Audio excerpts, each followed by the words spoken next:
The screaming from our driveway was so loud that 3 different neighbors called 911 before I even made it outside. When I burst through the front door that Tuesday afternoon, I found my wife Sarah pounding on the windows of her own Toyota Camry, while our HOA president, Patricia Morrison, stood there clicking a key fob like she was conducting some twisted symphony. My 12-year-old son Tyler was already sprinting barefoot across the lawn. And what happened next would become the most viewed security footage in our neighborhood's history. Let me back up because you need to understand exactly who we're dealing with here. Patricia Morrison had been the HOA president of Maple Ridge Estates for 6 years, and in that time, she turned our peaceful community into her personal kingdom. She once fined an elderly veteran $75 because his American flag was too larger than regulation. She measured grass with an actual ruler every Sunday morning.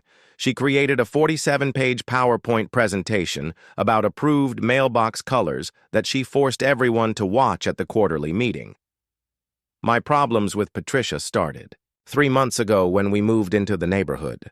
I'm David Brennan, 43 years old, and I work as a software engineer from home. My wife Sarah is a nurse who works 12-hour shifts at the hospital. And our son Tyler is your typical 7th grader who'd rather be gaming than dealing with adult drama. We picked Maple Ridge because it seemed like a nice, quiet place to raise our family. We had no idea we were moving into Patricia's personal dictatorship. The first fine came exactly 1 week after we moved in. $50 for leaving our moving boxes on the curb 6 hours past the approved time window. I thought it was a mistake. Maybe some kind of hazing ritual for new residents. Then came the second fine, $75, because our garden hose was the wrong shade of green. Not kidding. Patricia had actually created a color chart for acceptable outdoor equipment, and our hose was apparently forest green when it should have been hunter green. The fines kept coming like a twisted subscription service. $25 because Tyler's basketball hoop was 1 in too close to the sidewalk.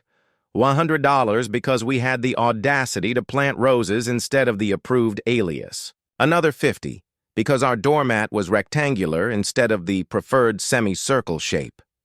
By month 2, we'd accumulated over $400 in fines for violations that seemed to exist only in Patricia's imagination. Sarah tried to be diplomatic about it. She attended the HOA meetings, smiled politely, even brought homemade cookies to try to smooth things over. Patricia ate 3 cookies, then fined us $30 because the packaging wasn't recyclable according to subsection 12. 4 of the HOA environmental guidelines. That's when I knew this wasn't about rules or property values. This was about power, and Patricia had chosen us as her favorite targets. Things escalated when I started questioning the fines at the monthly meetings. I'd bring copies of the actual HOA bylaws, highlighting how most of Patricia's citations weren't even real violations. She'd turn red, bang her gavel, which she'd bought herself since the HOA never authorized one, and declare the meeting adjourned. Other neighbors started privately thanking me for speaking up, sharing their own stories of Patricia's reign of terror, but nobody wanted to publicly challenge her. The breaking point came over something stupidly simple. Sarah had parked in our driveway, slightly crooked after a brutal night shift. The car was completely within our property lines, not blocking anything, just angled about 15 degrees off parallel. Patricia left a $150 fine tucked under the windshield wiper for quote-unquote aesthetic disruption of community sightlines. That's when I decided to fight back. I started documenting everything. Every interaction, every bogus fine, every time. Patricia trespassed on our property with her tape measure and clipboard. I installed security cameras, perfectly legal ones that happened to capture Patricia sneaking into our backyard at 6 in the morning to photograph our trash cans. I caught her measuring the height of our grass with a ruler while wearing a headlamp. At 5:30 a.m., I even recorded her attempting to peer through our windows with binoculars from the sidewalk. When I presented this evidence to the HOA board via email, Patricia went nuclear. She started showing up at our house daily, always with some new violation to document. She claimed our doorbell was too loud, our sprinklers created excessive mist, Our welcome mat was causing emotional distress to other residents. It was harassment, plain and simple. But Patricia was careful to always frame it as official HOA business. Then came that Tuesday. Sarah had just gotten home from a 36-hour shift at the hospital when Patricia appeared in our driveway. I was in my home office on a video call when I heard the commotion.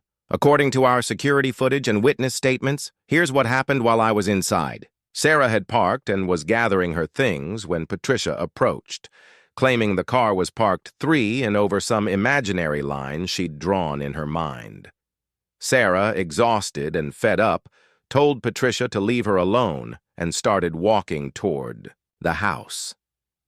That's when Patricia pulled out what looked like a key fob and clicked it. The doors to Sarah's Camry locked with Sarah's purse, phone, and keys still inside. But here's where Patricia made her fatal error. Sarah had gone back to grab her coffee mug from the cup holder when the locks engaged. The door shut, and suddenly my wife was trapped inside her own car.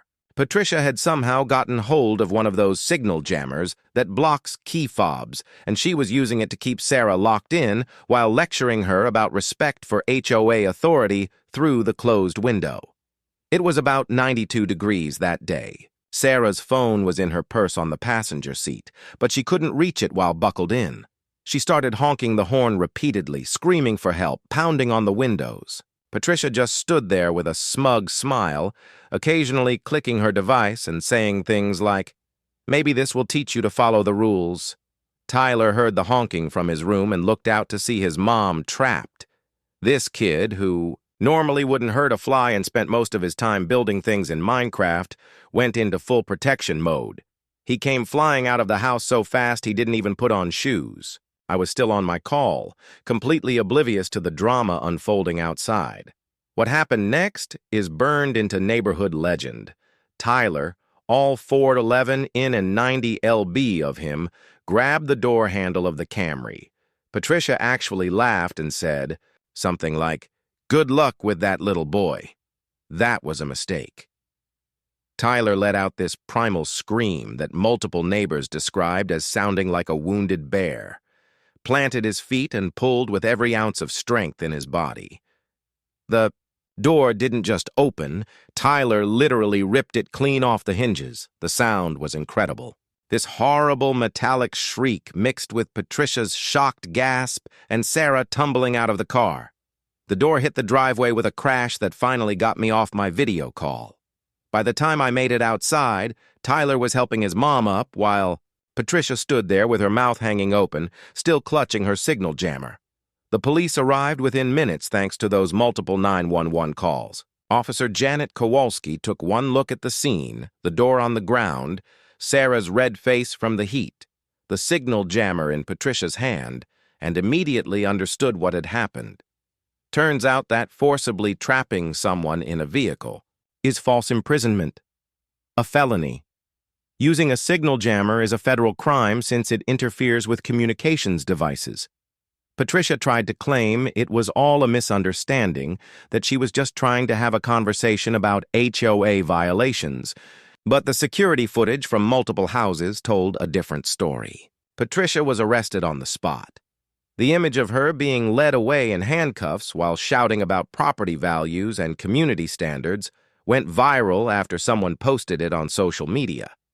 The video of Tyler ripping the door off, captured by our doorbell camera, got over 3 million views in the first week. News crews showed up. There were memes. Someone made a t-shirt that said, "Justice is a 12-year-old with Hulk strength." The emergency HOA meeting that weekend was standing, room only. Patricia's husband, who'd been mysteriously absent during all of her harassment campaigns, showed up to weekly defend her, but the evidence was overwhelming. Neighbor after neighbor stood up to share their own stories of Patricia's abuse of power. The elderly veteran she'd fined for his flag gave a speech that had people in tears. The young couple she'd harassed until they moved revealed they were suing the HOA for emotional distress. The board voted unanimously to remove Patricia as president and ban her from any future HOA positions. They also voted to refund all fines. she'd issued in the past year after discovering that she'd been pocketing some of the money instead of putting it in the HOA account.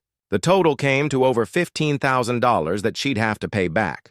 But the legal consequences were even worse. The false imprisonment charge was a third-degree felony carrying up to 5 years in prison. The federal charges for the signal jammer added potential. Fines up to $100,000 plus up to 1 year in prison. Her lawyer tried to negotiate a plea deal, but the prosecutor, who happened to live 3 blocks away and had also been a victim of Patricia's fines, wasn't feeling particularly generous. Patricia ended up pleading guilty to false imprisonment and was sentenced to 2 years in prison with 3 years of probation. The federal charges added another $50,000 in fines. When the judge read the sentence, Patricia actually fainted in the courtroom.